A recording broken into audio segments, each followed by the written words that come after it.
Lena did not cry when she found out. She stood in the dark hallway outside the sitting room, her back pressed against the cold stone wall, listening to her stepmother speak in that smooth, practiced voice, the one Vivian used when she wanted people to feel grateful for being used.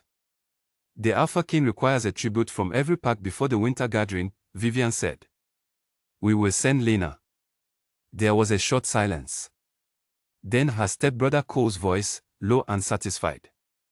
Will she even go? She does not have a choice. Lena pressed her palm flat against the wall and breathed through her nose. 7 years she had lived in this house. 7 years since her father died and Vivian moved her own children into every room that had once belonged to Lena's family. 7 years of small cruelties wrapped in polite language, too little food on her plate, too little space in the wardrobes, too little warmth in every room she entered. She had learned not to cry. Crying required privacy, and Vivian had taken that too. She moved away from the wall before anyone could find her listening. She walked to the small room at the back of the house that had once been a storage room and was now, technically, her bedroom. She sat on the edge of the narrow bed. She stared at the floor. The Alpha King. His name was Caius Vale, and in the stories people told about him, around fires, in low voices, with the nervous energy of people who were not sure how much was true, he was every frightening thing a powerful man could be. He had ended 3 border wars in 5 years. He had dissolved 2 packs that refused to fall in line. He rode his court with a patience that was more dangerous than anger, because it meant he was always thinking several moves ahead of everyone else. Lena had never met him. She had never met anyone from Vale Court. She had barely left the Ashford Park territory since she was 12 years old. She reached under her pillow and pulled out the only thing she had kept from her father.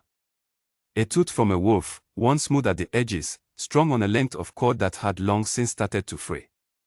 Her father had worn it every day of his life. She had taken it from his body the morning he died, before Vivian could decide it belonged to her now. She held it in her fist. She did not feel afraid of Caius Vale. She felt afraid that when the carriage crossed the border and the Ashford Park disappeared behind her, she would feel relief. And that the relief would be the worst thing of all, because it would mean that this place, which was supposed to be her home, had become something she needed to escape. The next morning, Vivian handed her a dress. Plain grey wool, serviceable, the kind of thing you gave someone you wanted to look presentable but not important. She said, "Do not embarrass us." She said us like the word included Lena. It did not. Cole did not come to see her off. Neither did Vivian's daughter Petra.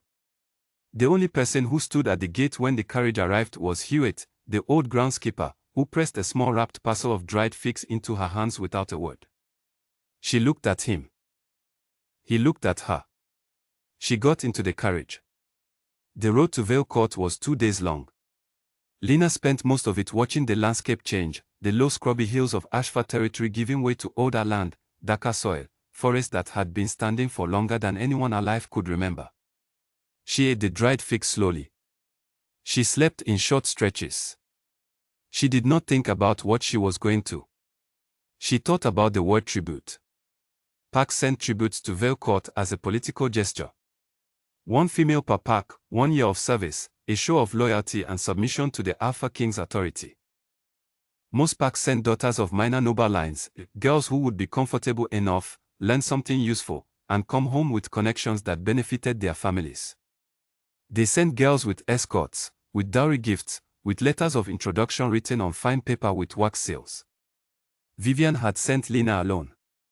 No escort. No gifts. No letter, as far as Lena knew.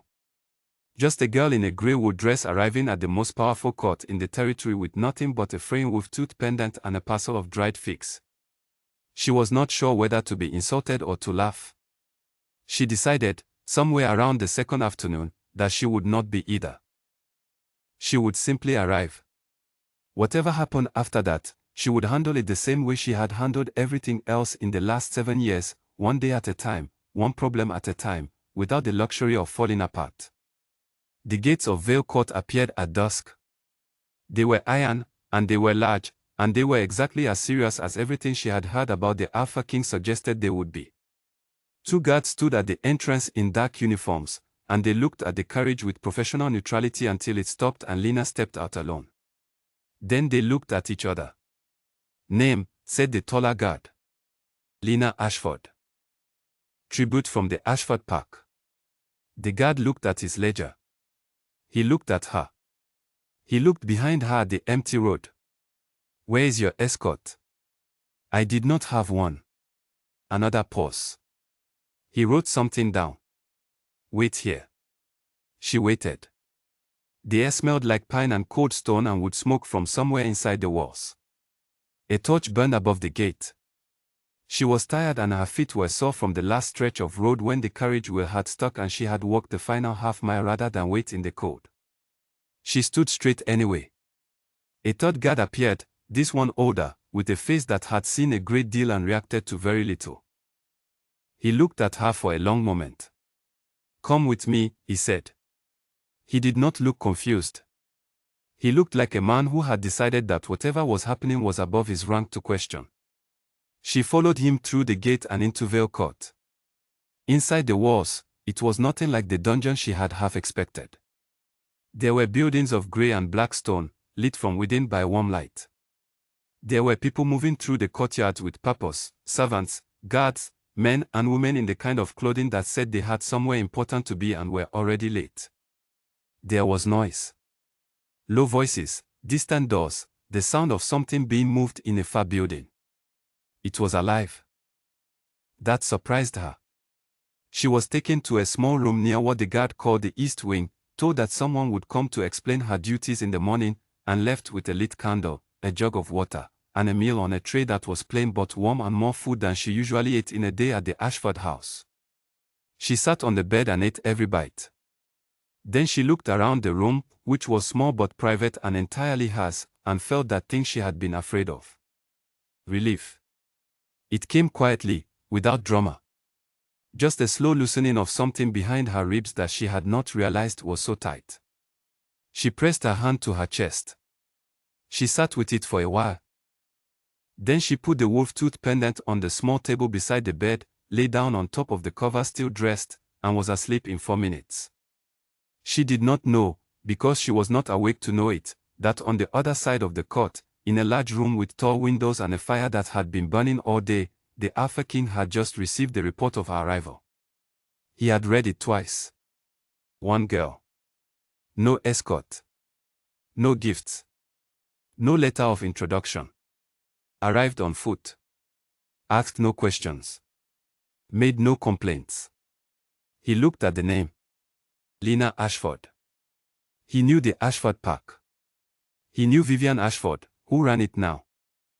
He understood exactly what this meant, exactly what kind of punishment a stepmother had just arranged while calling it an honor. He set the report down. Then, quietly, in a room where no one could hear him, he laughed. Not at her. At the sheer particular strangeness of it. At the fact that in all the years of tribute arrangements and pack politics and carefully managed shows of loyalty, no one had ever simply sent a girl alone with nothing and no apology for the nothing. It was the most honest thing any pack had done in 3 years. He picked up the report again. He read her name one more time. He set it down, and he did not pick it up again, and he told himself he was not going to think about it further. He thought about it for the rest of the night. The morning after she arrived, a woman named Clara came to explain how things worked. Clara was about 40, with efficient hands and a manner that suggested she had explained things to a great many people and had very little patience for the ones who needed it explained twice. She looked Lena up and down once, not unkindly, but completely, and said, "You are the Ashford tribute." "Yes." "And you arrived without an escort or a letter?" "Yes." Clara's expression did not change, but something behind it shifted slightly. Not pity. Something closer to recognition. "All right," she said. "Can you read?" "Yes." "Write?" "Yes." "Numbers?" "Yes." Clara looked at her again, differently this time. The last Ashford tribute we had could not read. The one before that could not manage numbers. We put them in the laundry. She paused. You will not be going to the laundry. She took Lina to the royal archives.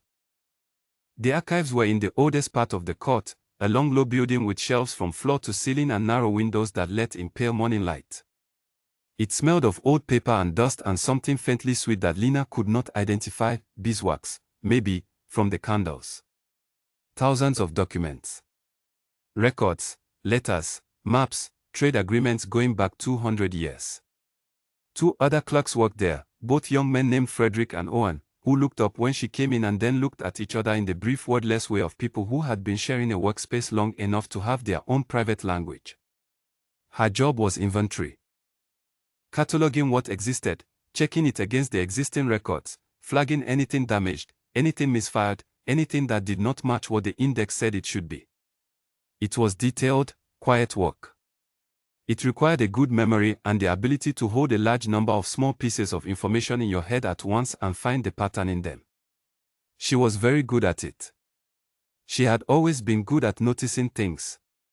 At the Ashford house it had been a survival skill, noticing when Vivian's mood shifted, noticing when Cole was looking for someone to be cruel to, noticing the small signs that told her when to be visible and when to disappear. Here, in the archives, that same attention became something useful. She found a misfiling on her second day that Frederick said he had been looking for 6 months. She noticed a pattern of duplicate records on her 4th day that turned out to point to a much larger administrative error going back 10 years. Owen said, "You have been here less than a week." "I know," Lina said. "That is that is impressive." She looked at him.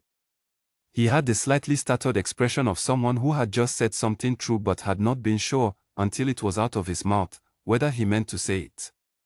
She decided she liked him. "Thank you," she said. She did not see the Alpha King for the first 9 days. She heard about him. People mentioned him in the way that people mention weather in an unfamiliar climate, as a constant background fact that organized everything else. Caius had decided. Caius was meeting with the border captains. Caius had sent a reply to the Farram pack and the tone of it had made the messenger's hands shake. She filed these things away the way she filed everything, neatly, in the correct category, without attaching more weight to them than they warranted. On the 10th day, she was in the archive pulling a set of old trade records when she had the door open behind her and felt the temperature of the room change. Not literally, but almost. She turned around. He was taller than she had imagined, which was irritating because she had not intended to imagine him at all.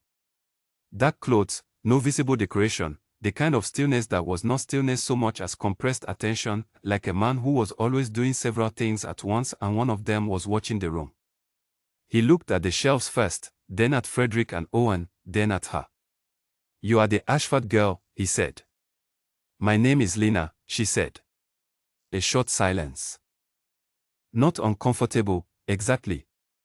More like the silence that happens when someone says something that requires a small recalibration. "Lina," he said. "What are you working on?" "The trade records from the Aldermore Agreement. 17 years ago. There is an inconsistency in the totals on page 4 of the secondary ledger." He looked at the document in her hands. He held out one hand. She gave it to him. He read page 4. He looked up. "This has been in the archive for 17 years. "Yes. And no one caught this. The inconsistency is small. Easy to overlook if you are not specifically checking the secondary totals against the primary agreement." He looked at her for a moment. "Can you write a summary of what you found? In plain language. Not archive language." "Yes." "Leave it on my desk? Ask Clara where that is." He handed the document back. He left. Owen turned to look at her with an expression that was equal parts amazement and mild alarm. "He asked for a summary," he said. "I know. He never asks for summaries. He reads the full document." "Then I will write a good summary," she said, and went back to the records. She wrote it that evening. 3 paragraphs. Clear, direct, no wasted words. She explained the inconsistency, what it likely meant, and what questions it raised about the other documents from that period.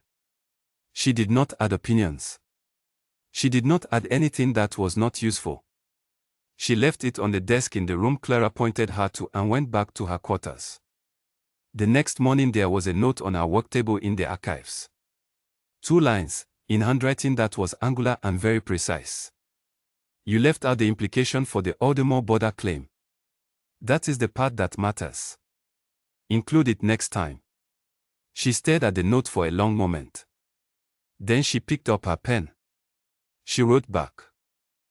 1 sentence, I left it out because I was not certain it was my place to draw that conclusion. She left it on the same desk that evening. The morning after that, another note. In this archive, your place is to be correct. Draw the conclusion. She looked at that note for longer than she looked at the first one. Frederick pretended to be very busy with a water damage ledger on the other side of the room. Owen did not bother pretending. He just watched her with open curiosity. What? She said. Nothing, Owen said. Nothing at all. She went back to work. The notes continued. Not every day. But often enough.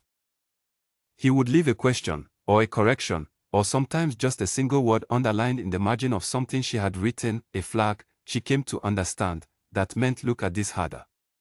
She began leaving fuller observations. She stopped hedging. She wrote what she actually thought, clearly, and waited to see whether it landed wrong. It never did. On the 22nd day, he came to the archives again and asked her a question directly, not about a document, but about the Aldermore Park, whether she had any sense from the records of how their leadership had operated before the current Alpha took over. She told him what she had found. He listened the way very few people listened, without planning his next sentence, without looking for the part where he could agree or disagree. Just taking it in. Where were you educated? He asked. I was not, formally. My father taught me until I was 12. And after that, I taught myself. He looked at her with something she could not immediately name. Not pity. Not surprise. Something quieter than either of those. What did you use? Whatever was in the house, she said. There was a library. Vivian did not read, so she did not think to stop me using it. A pause. Smart, he said. Not complimenting Vivian. Complimenting the strategy. She felt something shift slightly behind her ribs. She ignored it. Is there anything else you need from me? She asked. Not today, he said. And left. That evening she sat on her bed and held the wolf-tooth pendant in her hand for a long time. She thought about the notes. She thought about the way he listened.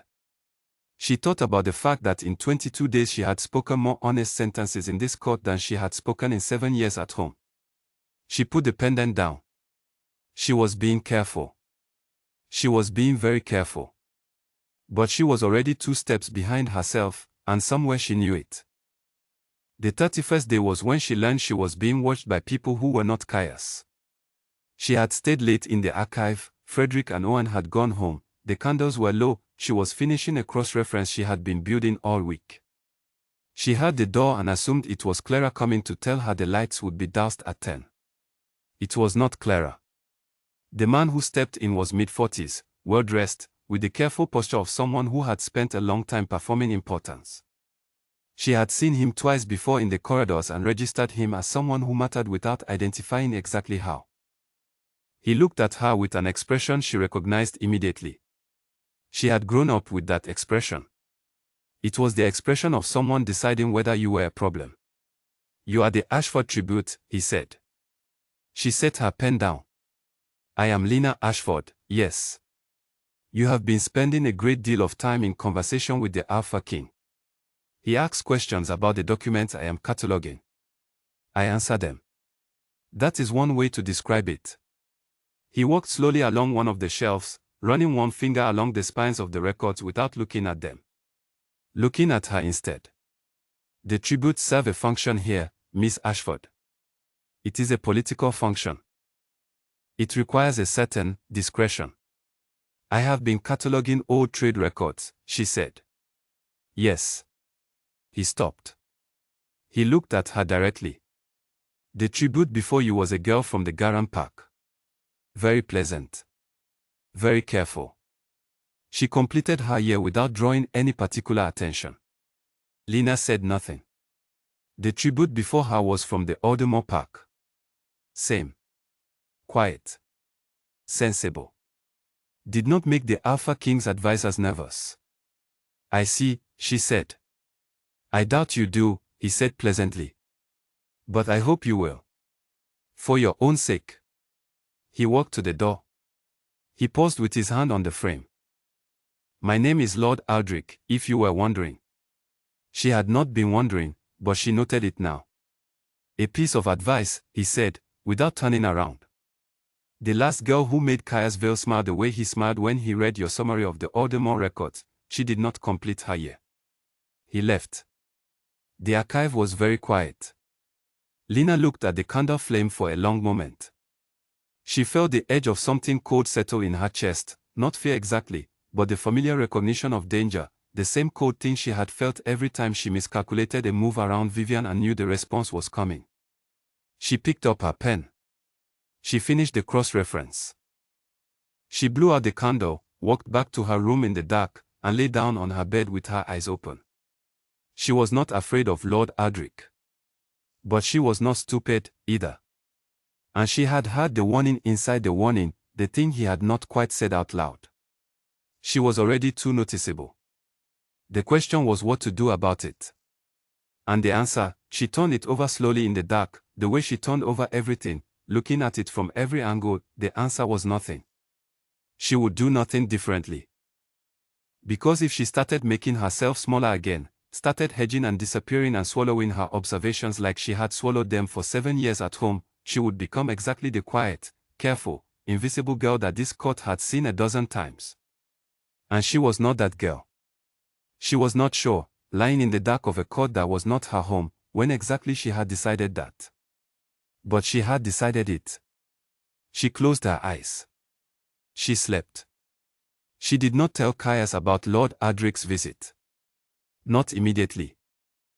She filed the information away, the same way she filed everything, in the right category, available when needed, and continued her work in the archive with the same directness she had practiced since the second week. But something had changed, and the change was that she had started paying attention to the court the way she paid attention to documents. Looking for the pattern underneath the surface. Vale Court had factions. She could see them now that she was looking. There were the old families, people like Aldrich, who had been advisors and lords before Caius came to power and who served him now with the specific kind of loyalty that required constant tending, because underneath it was self-interest dressed in formal clothes. There were the newer people, younger, most of them, appointed by Caius himself, with the directness that the old families found provincial and Lena found straightforwardly easier to read. And then there were the women. The court was full of women who moved with a precision that Lena recognized. Not the precision of confidence. The precision of people who had learned exactly how much space they were allowed and had become very skilled at feeling exactly that much and no more. They were elegant and they were careful and they watched Lena with an assessment she could feel from across the room. She began to understand why when Clara told her, in the brisk informational way Clara told her most things, that Caius had not taken any of the tributes as advisors before. Had not communicated with them directly. Had barely spoken to them beyond the formal welcome that protocol required. He sent Frederick a note the second week you were here, Clara added, apparently as a footnote. Asking how you were settling in. Lena looked at her. I am just telling you what I know, Clara said, and moved on to discussing the laundry schedule. Lena held this information. She did not know what to do with it. She did not know what to do with a lot of things lately, specifically with the way her days had begun to organize themselves around the variable of whether she would hear from him. The notes were irregular. Sometimes she did not hear from him for 4 days. On the 4th day she would catch herself checking the desk twice before she left. She did not like that. She was someone who had survived 7 years of instability by making herself as self-contained as possible. Needing nothing that could be taken away. Expecting nothing that could fail to arrive. And now she was checking a desk twice. She needed to stop. She was not going to stop. On the 44th day, Caius came to the archive in the afternoon, which was unusual. He usually came in the morning or not at all. He looked at the table where she was working, 3 documents spread out, 2 more stacked to the side, her notes filling a separate page in her compact handwriting, and pulled out the chair across from her and sat down. She looked up. "Tell me what you know about the Varian Pack," he said. She told him. She had not been studying the Varian Pack specifically, but she had come across references in the records over the past weeks, a series of agreements in the 1890s that told a particular story about how they operated, what they valued, where their loyalties had historically bent. She laid it out clearly and he listened without interrupting. When she finished, he was quiet for a moment. "They are requesting a meeting," he said. "Boundary adjustment. They want to expand north. The northern land has resources," she said. "Timber, mainly. And a river that would give them much better access to the eastern trade routes. Which would make them significantly more powerful." "Yes. And the Ashford Pack territory is directly south of that region." She looked at him. He was looking at the table, specifically, she thought, at a point slightly between the two of them. He was not being careless. He was being very precise about how much he was saying and how much he was not saying. "My stepmother would not want the Varian Pack expanding north," she said. "No," he agreed. "She would not. This meeting, is it a request or a demand?" "A request. For now." "Then there is time to be careful." He looked up at her. There was something behind his eyes that she had been noticing for a few weeks now and had not been able to name. She still could not name it precisely. It was not softness. It was more like the expression of someone who kept picking up a question and then putting it back down because they could not answer it yet. "Yes," he said. "There is time." He stayed in the archive for another hour, reading through 2 of the documents she had set aside, asking her 3 more questions about the Aldermore records. She answered all of them and asked 2 back. He answered those. Frederick and Owen left at 6. She and Caius remained, on opposite sides of the work table, until the light through the narrow windows went from grey to dark, and at some point she realized that they had stopped talking about documents entirely and were talking about, she was not entirely sure how to categorize it. About the way power worked in pack territories. About what loyalty looked like when it was genuine versus when it was performed. About whether the old families in courts like this one were a strength or a liability. He said the old families were both, which was what made them so difficult to manage. She said, at least they make their calculations in the open, mostly. The dangerous people are the ones who make you think the calculation isn't happening. He looked at her across the table. Is that what Vivian did? She had not meant to say it as a reference to her own life. She had meant it as a general observation. But she had said it, and she did not take it back. Yes, she said simply. He nodded once, slowly. He did not push further. She registered it carefully, because it was not in curiosity. It was restraint. He was interested and he was choosing not to press, and that particular combination was not something she had experienced very often. She gathered her notes. She said good night. She walked back to her room in the dark. She sat on her bed. She thought about the way he had said her name that first day, the small pause before it, the shift in his expression. She thought about the notes. She thought about the hour of conversation that had started as a briefing and ended as something else entirely without either of them doing anything to steer it that way. She was not falling for him, she told herself. She was simply not afraid of him. And in her experience, not being afraid of someone was so rare and so specific that it could feel, if you were not careful, like something larger than it was. She held the wolf-tooth pendant in her hand. She was being careful. But the truth, sitting in the dark with only herself to be honest with, was that she was starting to look forward to things again. Small things. The morning light through the archive windows. The weight of a good document with a good problem inside it. Owen's humor and Frederick's precision. Clara's brisk, informational kindness. and the conversations. She was not going to let herself finish that sentence. She put the pendant down. She lay back on the bed. She looked at the ceiling. 2 months and 18 days remaining in her year. She was going to be very careful. On the 51st day, Lord Aldrich held a dinner for the old family advisors and their households, and Lena was not invited, which was fine, because she had not expected to be. She spent the evening in the archive finishing a project she had been working on for 3 weeks, a full cross-reference map of all trade agreements from the past 50 years, organized by pack, by year, and by the specific clauses that had created disputes. She worked until 11. She wrapped the cross-reference in a clean folder and wrote a note on the front describing its contents. She left it on Caius's desk. He found it in the morning before she arrived. When she came into the archive, there was a note on her work table. It said, "This took me 3 weeks to commission once before. An outside consultant." The work was half as organized as this. She looked at the note. She read it twice. She put it in the back of the drawer where she kept the others. She told herself this meant nothing. A professional compliment. A recognition of competence. She was good at her work. He had noticed she was good at her work. That was all. Owen watched her from across the room. He said nothing. He was learning. On the 58th day, the note said, "Why did you organize it by disputed clauses instead of by territory?" She wrote back, "Because disputes are the part that matters. Everything else is just background." On the 59th day, "You think like an advisor, not an archivist." She sat with that one for a long time. Then she wrote back, "I think I was just taught to look for what is wrong before I look for what is right. It was useful at home. It appears to be useful here too." She hesitated. She almost crossed that last part out. She sent it. On the 60th day, he came to the archive in the morning and looked at her across the room and said, "Are you all right?" It was such a simple question.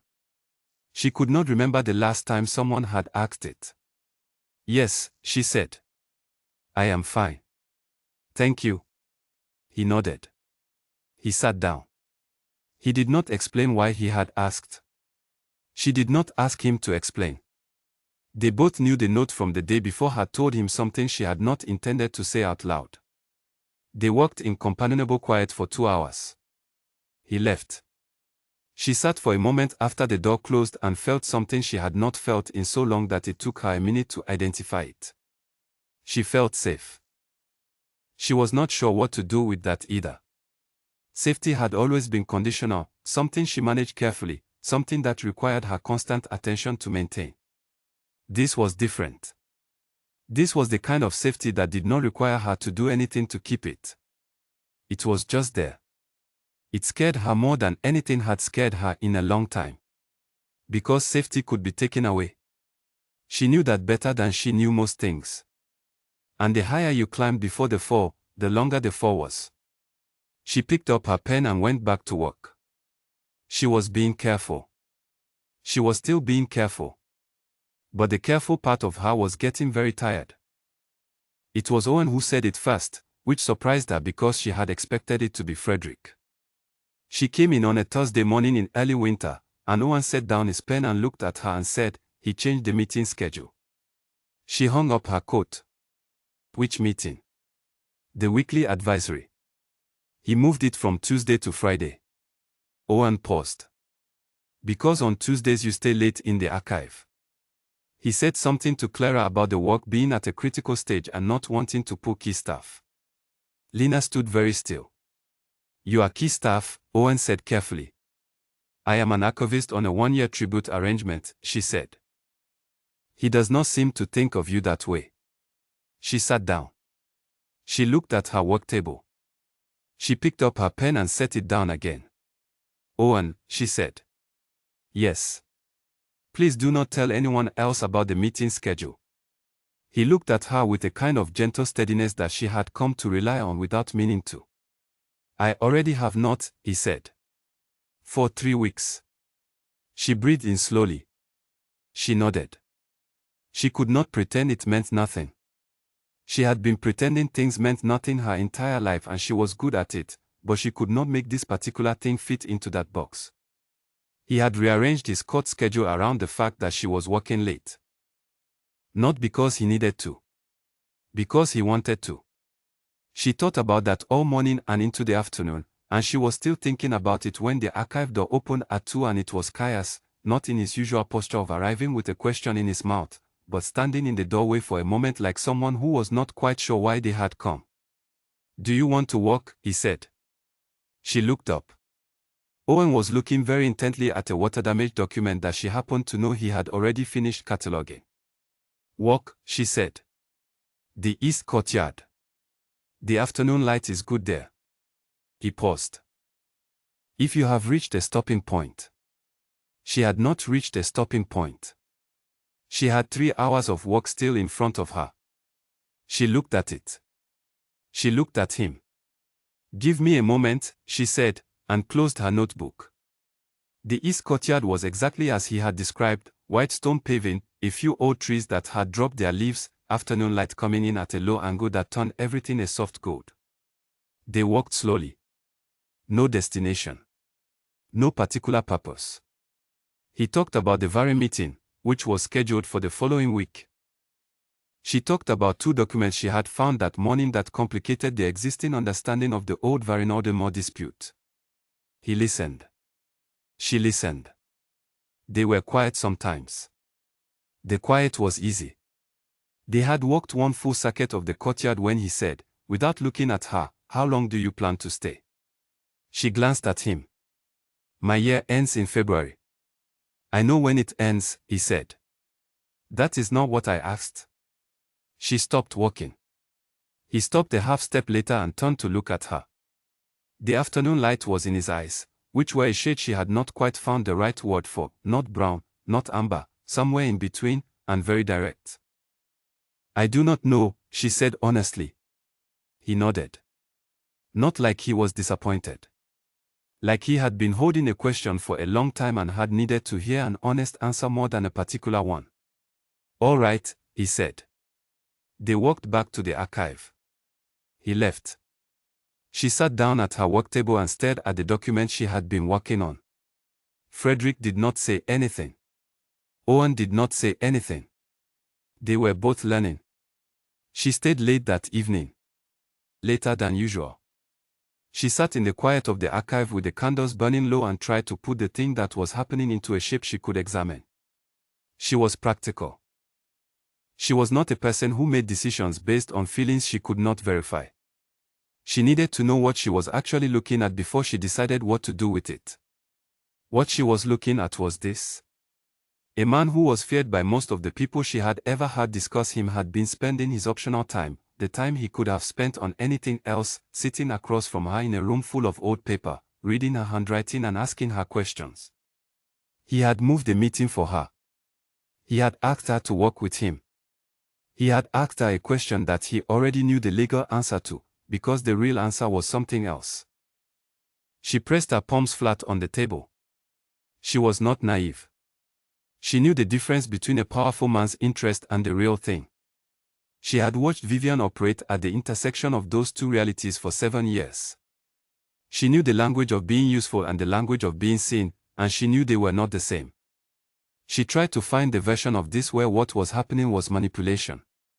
She looked for it honestly, the way she looked for the errors in the documents, specifically, without assumptions.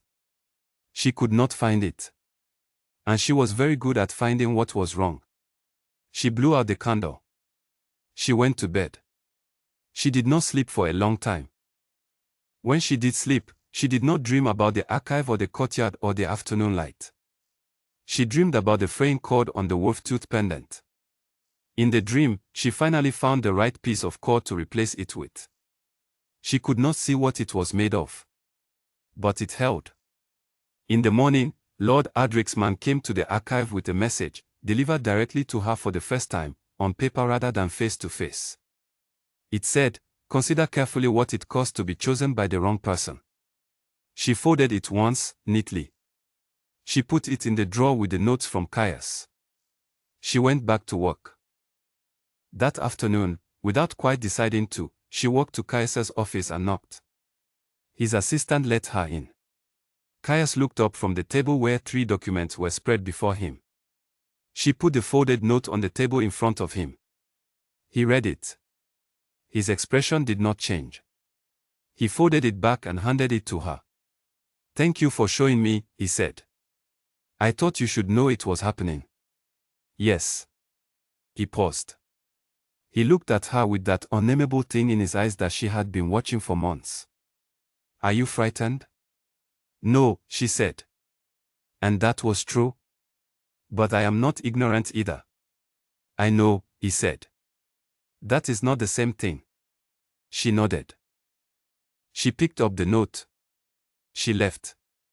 She walked back to the archive and sat down and picked up her pen and told herself firmly that she was not going to make any decisions about anything based on the way his voice had sounded when he said that is not the same thing, like it was not a reassurance but a recognition.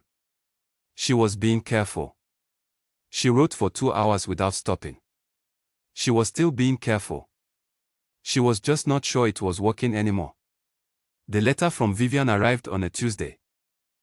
Lena was in the archive when Clara brought it, cream paper, red seal, the former Ashford crest that Lena had watched Vivian adopt the same week she took the pack leadership. Clara set it on the table without a word and left. Frederick and Owen went very quiet. She picked it up. She opened it. The handwriting was Vivian's, precise and controlled, every letter the exact right size. The way every other thing Vivian did was the exact right amount of whatever was needed for the audience. The letter said that the winter gathering was 6 weeks away. It said that Cole was to be formally announced as the next Ashford Alpha at that gathering. It said that Lena's year was nearly complete, and that Vivian expected her home before the solstice so that the family could present a unified front. The family. Lena sat with the letter in her hands for a moment. She read the word family. She thought about the morning Vivian had handed her the grey dress. She thought about the word us. She put the letter down carefully, spine flat, in the center of the table. She picked up her pen.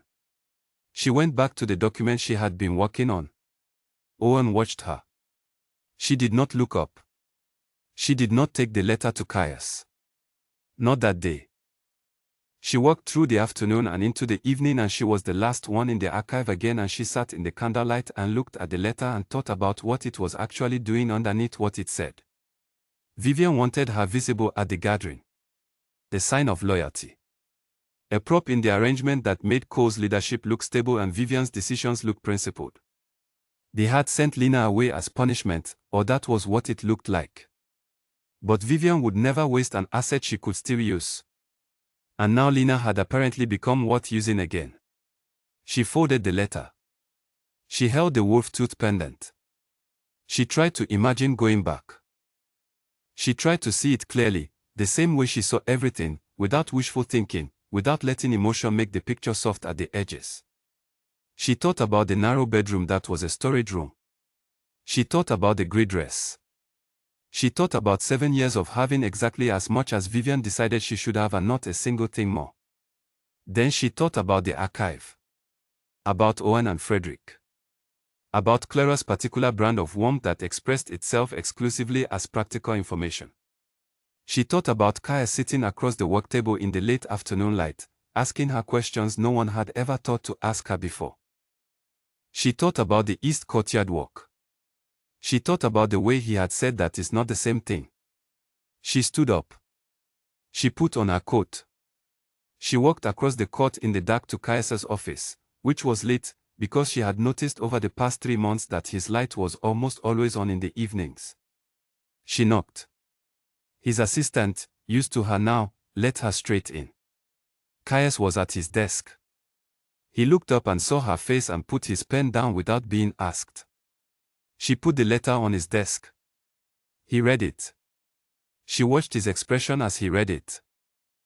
He was very controlled. She had come to know the topography of his face well enough to see the things that moved underneath the control. Something tightened slightly around his jaw. Something in his eyes went very still in the way that things went still when they were deciding. He looked up at her. "You do not want to go back," he said. It was not a question. No, she said. And you want to know if I am going to make you? She held his gaze. I want to know where I stand. He stood up from the desk. He was taller than she remembered when he was standing. She was used to him sitting, and standing he occupied a different amount of space. He moved around the desk until he was standing a few feet from her, and the angle changed everything, made it a different conversation than it had been from opposite sides of the furniture. The tribute arrangement is a political tool, he said. It has rules and it has protocol. When a pack requests the return of their tribute, I have historically honored that request. She kept her face neutral. However, he said, Vivian Ashford does not own you. And a request is different from a demand. And I have not yet decided to honor it. She breathed. What I need to know, he said, is what you want. Not what is politically convenient and not what is legally required. What you want. She had not been asked that question in 7 years. The question itself was almost too large to answer while standing in someone's office at 9 in the evening. She felt the edges of it pressing against something inside her chest that was not quite ready to come out in the open. I want to stay, she said. It came out quiet. Simpler than she intended. He nodded once. Then you stay. It will cause problems with Vivian. I know. She will not let it go quietly. I know that too, he said. There was something in his voice that was not quite patience and not quite certainty, something in between those two things, something steady and very deliberate. I am not afraid of Vivian Ashford. She almost smiled. No one at her park is brave enough to tell her that. Then it will be good for her to hear it. She looked at him for a moment, at the deliberateness in his face, at the specific way he was looking at her that she had stopped trying to categorize weeks ago because no category she had was big enough for it. Thank you, she said. You do not need to thank me, he said. This is not a gift. You have the right to choose where you are. No one had told her that before.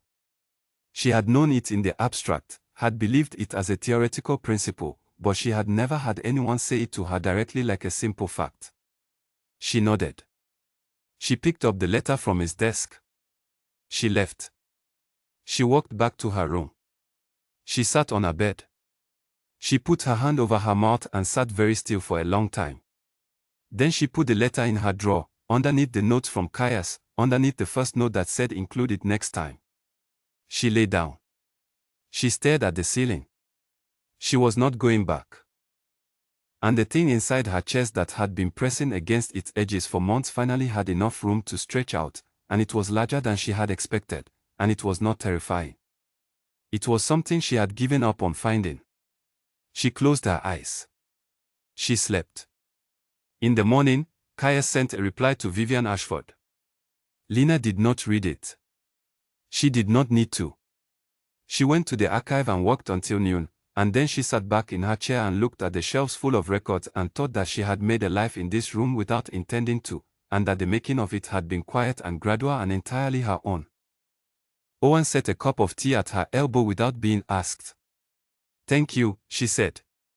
Of course, he said, and went back to his work.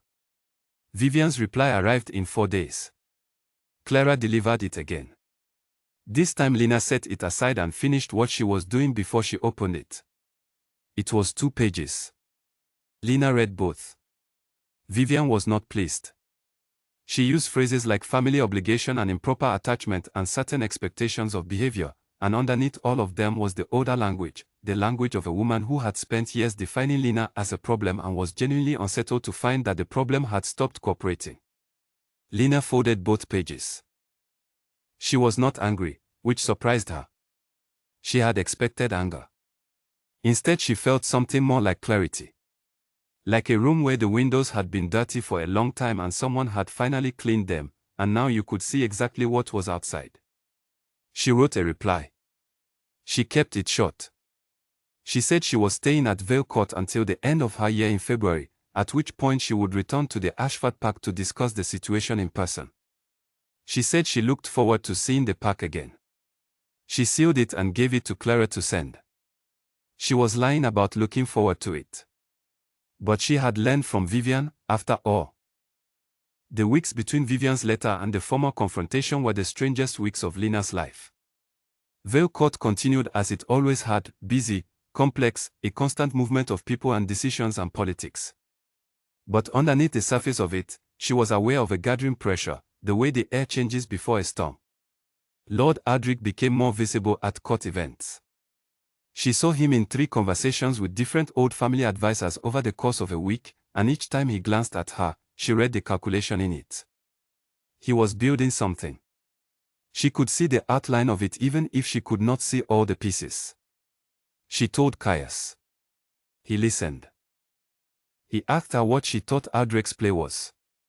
She told him what she thought, that Ardrick was going to try to use Vivian's situation as leverage, position the tribute arrangement as something Caius had misused, weaponize the optics of a tribute who had refused to go home, make it look like instability at the top. He wants me to look distracted, Caius said. He wants you to look like you have made a personal decision at the expense of a political one, she said. He looked at her. Have I? She met his eyes. That is not my call to make. I know, he said. But I am asking your opinion. She paused. No, she said. You have not. Because I am not a personal decision. I am a member of your court who happens to have come from a pack that tried to use the tribute system as a punishment. Ardrick cannot argue with the first thing without revealing the second, and he does not want to reveal the second. Caius was quiet for a moment. Then he said, you should have been doing this job your whole life. I know, she said. And they both laughed, briefly, which was something she had not expected, the laughter, the easy naturalness of it, the way it sat between them like something that had always been there. It was the first time she had laughed in this court. She was not sure, thinking about it afterward, that she had laughed in several years before that. The formal confrontation happened on a cold grey morning in the 3rd week of winter. Vivian Ashford arrived at Vale Court with Cole at her side and 2 advisors who looked like expensive props. She had clearly dressed for the occasion, everything precise, everything controlled, her expression arranged into the specific configuration Lena recognized as Vivian's public face, patient, reasonable, ever so slightly wrong. The court gathered. These things were always public. At Vivian's insistence apparently, she had requested the open session, which told Lena everything she needed to know about the strategy. Vivian wanted an audience. She wanted to perform the role of the reasonable, injured party, and she wanted witnesses. Lena stood in the open court in the plainest dress she owned, which was not the grey-wood dress because she had quietly stopped wearing that. She wore dark green, something Clara had arranged for her from the court supply stores 3 months ago when Clara had looked at her limited wardrobe and said, without inflection, that is not sufficient. She wore the wolf-tooth pendant at her throat. Vivian looked at her across the court.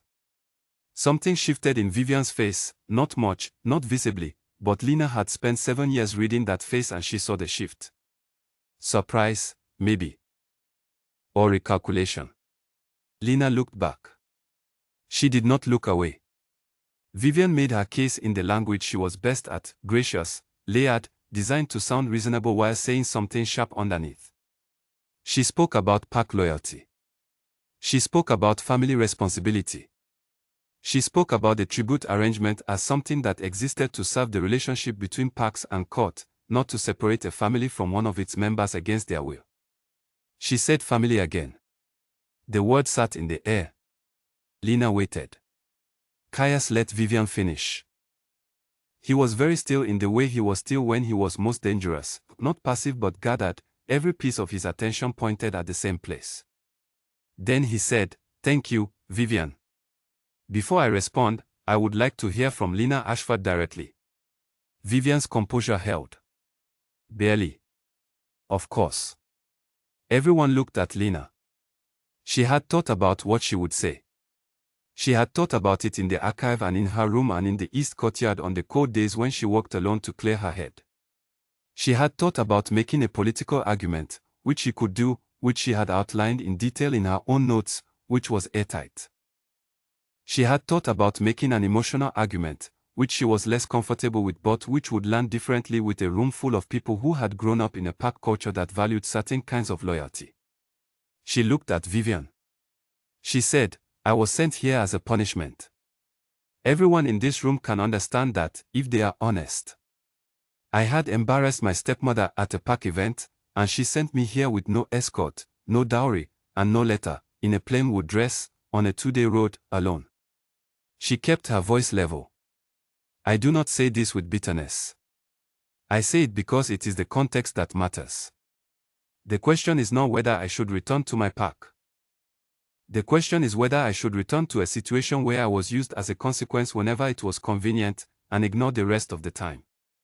The room was quiet. "My father was the Ashford Alpha," she said.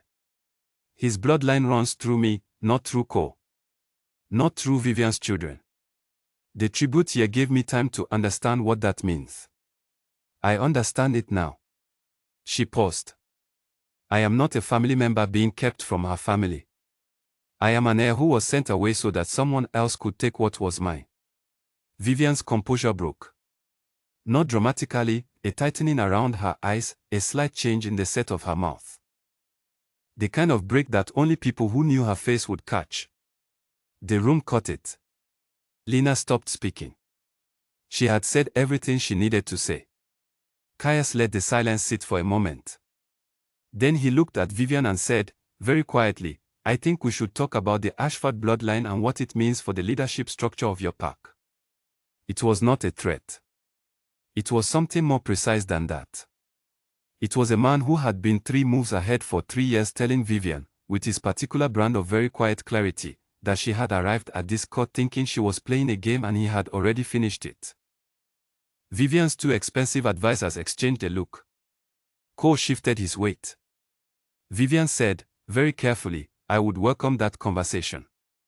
She did not sound like she would welcome it. It took 3 days.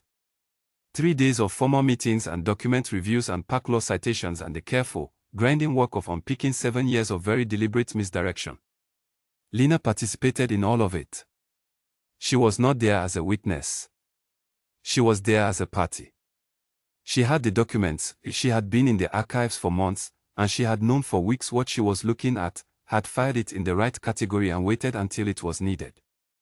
It was needed now. On the 3rd day, Caius rode. Vivian Ashford was stripped of her position as pack leader. The title, by blood right, passed to Lena.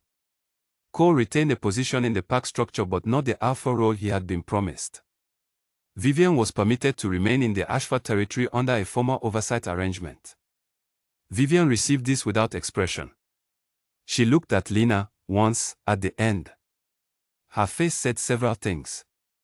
None of them were words. Lena held that gaze for 3 seconds. Then she looked away. Not because she could not hold it. Because there was nothing left she needed from it. She was done. Cole left without speaking to her. The advisors filed out. Clara appeared at Lena's elbow with a cup of something warm and pressed it into her hand and said, "Drink that," which was exactly what Lena needed someone to say. She drank it. Frederick and Owen were waiting outside the hall. Owen said, "We heard." Frederick said, "The archive is very quiet without you when you are not in it. I want that on the record." She looked at them both. She said, "I am not going anywhere." They went back to work. That evening she went to the east courtyard alone. The winter light was low and pale and the stones were cold under her shoes. She stood in the middle of the courtyard and breathed in the cold air and did not think about anything specific, just let the day dissolve around her, the way she let everything settle eventually. She heard his step before she heard him. She did not turn around. He stopped a few feet behind her. "How are you?" "I do not know yet," she said honestly. He came to stand beside her. They looked at the bare trees and the pale sky together for a moment. "The ruling stands," he said. "No one will challenge it." "I know. Your pack will need time." "I know that too." A pause. "You do not have to go back right away." She looked at him. He was looking at the courtyard, at the same point she had been looking at. His profile in the low light was very familiar to her now, which surprised her every time she thought about it, how quickly a face could become something you knew, something you could read without having to think about it. "I know," she said. "I do not intend to go back right away." He nodded. They stood in the cold air for a while longer. The light dropped. The torches at the corners of the courtyard flickered on, one by one. She thought about the letter in the drawer with his notes. She thought about the morning she had arrived here with a parcel of dried figs and a fraying cord. She thought about the word family and what it had meant for 7 years and what she wanted it to mean from now on. She did not say any of this out loud. He did not say anything either. But when she turned to walk inside, he walked beside her. Not ahead. Not behind. Beside her, at the same pace, through the torchlit stone corridors, all the way back to the part of the court that was hers now, that had been hers, quietly, for months. At the fork where her corridor split from his, they stopped. He looked at her. She looked at him. "Good night," she said. "Good night," he said. She walked to her room. She sat on her bed. She held the wolf-tooth pendant in both hands and looked at it for a long time, the smooth-worn surface, the cord that had frayed and been ignored for 7 years. She got up. She went to the small box on her shelf where she kept a few useful things, needles, thread, buttons. She found a length of cord. Good cord, dark and strong. She restrung the pendant. She put it back at her throat. She lay down on the bed and looked at the ceiling and felt, for the first time in longer than she could clearly remember, that she was exactly where she was supposed to be. In the morning she would ride to the Ashford Park. In the morning she would begin the long work of learning how to lead something she had never expected to lead. In the morning there would be more documents and more questions and more careful, complicated days. But tonight she was here. She was whole. She was not waiting for the next thing to be taken from her. She closed her eyes. She was home. Not the building. Not the territory. Not the title. This place she had built quietly, one honest sentence at a time, in an archive full of old paper, in an east courtyard with cold stones, at a table across from a man who listened like listening meant something. She did not put a name on it. She did not need to. It was already named by everything that had happened, every note, every walk, every question asked and answered, every silence that had been easy. She let herself have it. She slept. And across the court, in a room with a fire that had been burning all evening, Caiusville sat at his desk and looked at a blank piece of paper and thought about what he wanted to say, and then thought that perhaps some things did not need to be said to be true, and were truer for being lived rather than announced. He picked up his pen. He wrote her name. He looked at it for a long moment. Then, carefully, he wrote the rest.